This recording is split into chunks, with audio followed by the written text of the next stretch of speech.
మీరు తీసుకునే అదే మందులు, అదే నాణ్యమైన మందులు, కానీ సగం ధరకే.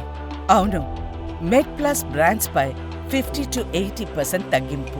విటమిన్ డి గురించి మనం డిస్కస్ చేద్దాం. మనం చాలామంది యాన్యువల్ హెల్త్ చెక్ రిపోర్ట్స్లో చూస్తూ ఉంటాం. Vitamin D insufficiency, deficiency, then normal. ఇలా నార్మల్ విటమిన్ డి ఉన్న వాళ్ళు కనుక మీరు చూస్తే, ఇండియా మొత్తం కనుక చూస్తే ప్రాబబ్లీ 10% మందిలో మాత్రమే నార్మల్గా ఎంత మోతాదులో విటమిన్ డి ఉండాలో అంతే ఉన్న వాళ్ళు చాలా తక్కువ మంది.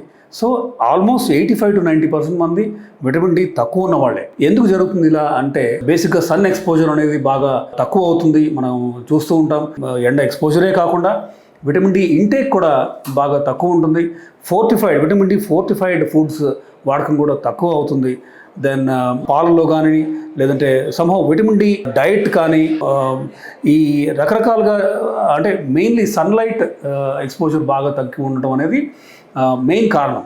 ఎలా మనం విటమిన్ డి రీప్లెనిష్ చేయొచ్చు, సప్లిమెంట్ చేయొచ్చు అని కనుక చూస్తే, most importantly adequate vitamin D మనం అది మంత్లీ ఇంజెక్షన్స్ అవ్వచ్చు 6 lakh units. Then vitamin D once weekly 60,000 unit tablets అవ్వచ్చు. జెల్ ఫామ్లో కూడా నానో ఫార్ములేషన్ లిక్విడ్ కూడా అందుబాటులో ఉంటుంది. దెన్ డైలీ ఇంటేక్ కూడా vitamin D and calcium combinations కూడా మందులు అందుబాటులో ఉన్నాయి. సో ఖచ్చితంగా యూనివర్సల్గా విటమిన్ డి డెఫిషియన్సీ అనేది మనం చూస్తున్నాం. Almost everybody needs vitamin D supplementation.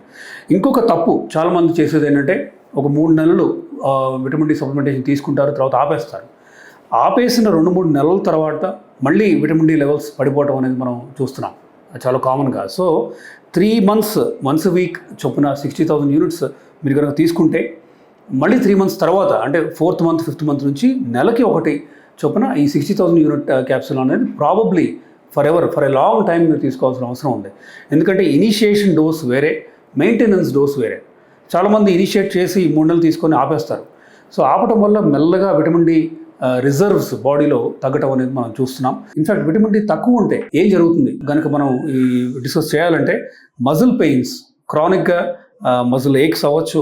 Then fatigue అంటే ఈజీ ఫెటిగబిలిటీ అంటాం. అంటే కొంత పని చేసినా బాగా టైర్డ్ అయిపోయి రోజంతా అలా కూర్చొని ఉండాలనిపించడం కానీ, నిద్ర సరిగ్గా పట్టకపోవడం అవ్వచ్చు, ఎక్కువ నిద్ర రావడం అవ్వచ్చు, బోన్ పెయిన్స్, జాయింట్ పెయిన్స్ అవ్వచ్చు. దెన్ ఇన్ఫ్యాక్ట్ బాగా విటమిన్ డి డెఫిషియన్సీ ఉంటే మెటబాలిక్ డిజార్డర్స్ కూడా వర్స్ అవుతున్నాయి అని ప్రూఫ్ ఉంది.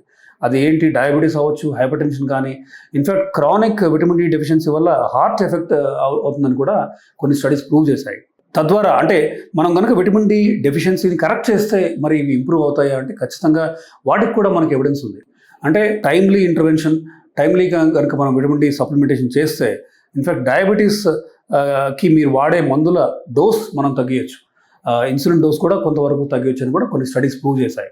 సో విటమిన్ డి అనేది ఇలా అన్ని రకాల బాడీలో ప్రతి system, not just bones and skeletal system, spine కానీ, బోన్స్ కానీ, జాయింట్స్ కానీ, ఇవి మాత్రమే కాకుండా మీ మజిల్స్ కానీ, నర్వ్స్ కానీ, హార్ట్ అండ్ కిడ్నీ, వీటన్నిటికి కూడా, అండ్ మెటబాలిక్ సిస్టమ్స్ అన్ని సరిగ్గా పనిచేయాలంటే కూడా విటమిన్ డి అవసరం మనకి చాలా ముఖ్యం. అండ్ విటమిన్ డి మోతాదు అంటే లెవెల్ కూడా, ఇన్ఫ్యాక్ట్ ఇప్పుడు మీరు చూసుకుంటే 40-100 వరకు విటమిన్ డి లెవెల్ ఉండాలి. చాలామంది మరి ఎక్కువ విటమిన్ డి తీసుకుంటే ఏమైనా నష్టం వస్తుందా, ఆర్ నేను తీసుకునే టాబ్లెట్ల వల్ల విటమిన్ డి బాడీలో పెరుగుతుందేమో అనే ఒక భయం కూడా ఉంటుంది. ఇది చాలా చాలా రేర్. ఇన్ఫ్యాక్ట్ నేను గత 18-20 ఇయర్స్లో కనుక మీరు చూస్తే ప్రాబబ్లీ ఒక 3-4 పేషెంట్స్లో చూసాం. కొన్ని వేల మందికి మనం విటమిన్ డి సప్లిమెంటేషన్స్ ఇచ్చాము. అండ్ చాలా చాలా అరుదుగా, రేర్గా ఈ హైపర్ విటామినోసిస్ డి అంటాం దాన్ని. అంటే 150 కంటే ఎక్కువ విటమిన్ డి లెవెల్ ఉంటాం. సో దాని గురించి మీరు వరీ అవ్వకండి. Vitamin D supplementation is important. And remember to take maintenance dose. మీరు తీసుకునే వన్స్ వీక్ డోస్ తర్వాత 3 నెలల తర్వాత ఖచ్చితంగా వన్స్ మంత్ చొప్పున మీరు probably for ever vitamin D తీసుకోవాల్సిన అవసరం ఉంది. ఎందుకంటే మన ఫుడ్స్లో సరైన విటమిన్ డి ఫోర్టిఫికేషన్ అనేది జరగట్లేదు. ఇన్ఫ్యాక్ట్ పాలల్లో అయినా సరే ఈ మధ్య విటమిన్ డి ఫోర్టిఫైడ్ మిల్క్ అనేది ఇస్తున్నారు. సో కొంత వరకు హెల్ప్ అవుతుంది. సో విటమిన్ డి లేకుండా మీరు ఇనఫ్ కాల్షియం తీసుకుంటే, అంటే ఎక్కువ కాల్షియం తీసుకున్నా కూడా బాడీలో అబ్జర్వ్ అవ్వదు. సో కాల్షియం హోమియోస్టాసిస్కి బాడీలో తగినంత విటమిన్ డి ఉంటేనే మీరు తినే ఫుడ్లో ఉన్న కాల్షియం బాడీకి అందుతుంది.